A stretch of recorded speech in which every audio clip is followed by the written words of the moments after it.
রাখে হরি মারে কে, তারই আরও একবার চলযাত্র প্রমাণ দিল রাই। হ্যাঁ বন্ধুরা, ভিডিওতে লাইক দিয়ে দেখতে থাকুন। রাই যখন কোমায় স্লিপ করে ঠিক সেই সময়ই রাইয়ের মাথায় বারবার করেই বাজে বাজে অনির্বাণকে নিয়ে স্বপ্ন আসতে থাকে। ঠিক সেই সময় হঠাৎ করেই রাইয়ের জ্ঞান ফিরে আসে, আর সেটা দেখা মাত্রই নার্স ছুটে গিয়ে ডাক্তারদেরকে ডাকতে থাকে আর বলতে থাকে যে স্যার, পেশেন্টের জ্ঞান ফিরে এসেছে, আপনারা প্লিজ এসে একবার দেখে যান। তখন এই কথা বলা মাত্র ডাক্তাররা যখন ছোটাছুটি করতে থাকে ঠিক সেই সময় সার্থক বলতে থাকে যে কী ব্যাপার ডাক্তার, কী হয়েছে? তখন নার্স বলতে থাকে যে স্যার, পেশেন্টের জ্ঞান ফিরে এসেছে মনে হয়, পেশেন্ট রেসপন্ড করছে। তখন কথা বলা মাত্র ডাক্তাররা সার্থক যখন রাইকে অবজার্ভ করে ঠিক সেই সময় ডাক্তাররা বলতে থাকে ইটস আ মিরাক্কেল, আমরা ভেবেছিলাম যে আপনি হয়তো আর কোনোদিন আমাদের মধ্যে ফিরে আসবেন না।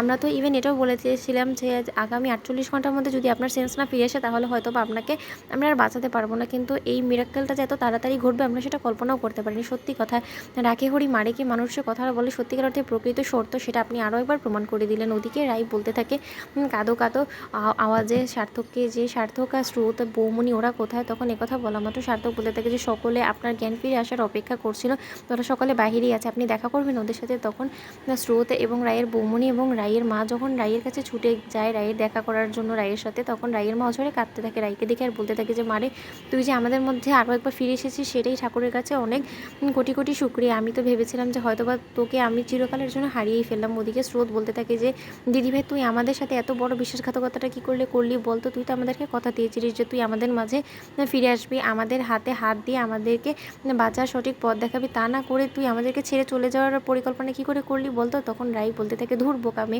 আমি তোকে একা ফেলে যদি চলে যাই তাহলে আমাকে পাপ ধরবে না? তখন এই কথা বলা মাত্র স্রোত মুচকি হাসি দিয়ে বলতে থাকে থাক হয়েছে, অনেক কথা বলে ফেলেছিস, এখন আর তোর এত কথা বলার কোনো প্রয়োজন নেই, আরও বেশি অসুস্থ হয়ে যাবে। ওদিকে সার্থক বলতে থাকে যে দিদিভাই, আপনার যে এত তাড়াতাড়ি সেন্সে চলে আসবেন আমি সেটা কোনোদিনও কল্পনাও করতে পারিনি, সত্যিকার অর্থে আজকে একটা মিরাক্কেল হয়েছে। তখন এই কথা বলা মাত্র রাই বলতে থাকে যে মা, আমার কি হয়েছিল? তখন সার্থক বলতে থাকে যে দিদিভাই, আমি আপনার উপর প্রেশারাইজ করছি না, কিন্তু তা সত্ত্বেও আপনার কিছু কিছু কি আদৌ মনে আছে যে কি আপনাকে ইঞ্জেকশনটা ভুল পুশ করেছিল? তখন এই কথা বলা মাত্র রাই যখন একটু একটু আবছা আবছা বর্ণনা দিতে থাকে সেই ডাক্তারটার, তখন এই কথা বলা মাত্রই ডাক্তারদের মধ্যে সকলের মধ্যে একটা কিউরিসিটি কাজ করতে থাকে। আর ঠিক সেই সময় সার্থকের বাবা বলতে থাকে যে ডাক্তার, আমি আশা করবো সেটা নিয়ে কোনোরকম কোনো অবহেলা হবে না, যত তাড়াতাড়ি সম্ভব কোন ডাক্তারটা রাইকে ভুল ইঞ্জেকশন পুশ করে ঘুমায় স্লিপ করে দিয়েছিল সে ডাক্তারটার খোঁজ আমার চাই যত তাড়াতাড়ি সম্ভব। ওদিকে সেই ডাক্তারটার অভিযানে যখন সকলে মিলে নেমে যায় ঠিক সেই সময় পুলিশ এসে তদন্ত করে বলতে থাকে যে আমাদের কাছে যথেষ্ট পরিমাণে প্রমাণ আছে যে এই হসপিটালেই কেউ একজন ইচ্ছাকৃতভাবে রাই দেবীকে অসুস্থ করার জন্য এই ইঞ্জেকশনটা পুশ করেছে,